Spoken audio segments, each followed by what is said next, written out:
Well, plenty of signs of spring certainly out there, even though we had that transition of the seasons all packed in yesterday. Here's a nice stately magnolia tree over on grounds near the Rotunda and putting on a full blooming show. Of course, winds today may have dropped some of those magnolia flowers, but a nice shot there from Jim Carpenter. We still have wind conditions that we have a wind advisory that'll go until 11 o'clock for the Blue Ridge Mountains, for Rockingham, Page, and Augusta counties. This is set to expire at 8 o'clock, but we still have gusts topping 40, but gusts within the advisory area 50 to 55 miles an hour, and boy, it has been a gusty day. Even at this hour, these are current wind gusts, 40 at the airport, 46 in D.C.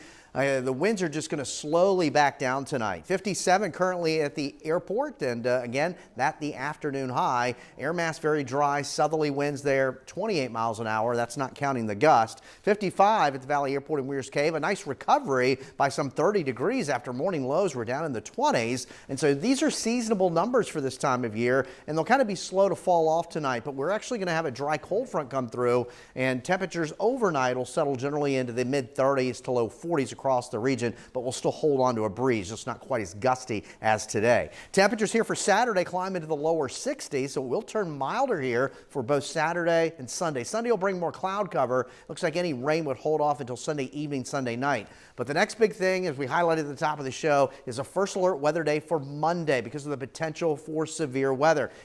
Another strong March cold front will be on the move, and it will come through during the Monday afternoon and evening time frame. So right now, a 30% probability of severe weather, especially east of the Blue Ridge on Monday. All those threats would be at play: damaging wind gusts, some spotty large hail, and can't completely rule out an isolated tornado. So Monday morning, there'll be some showers that'll be ongoing, but we'll have to watch the line out to the west because that will have, again, as it works in during the afternoon with some daytime heating, set off more in the way of storms out ahead of that main cold front.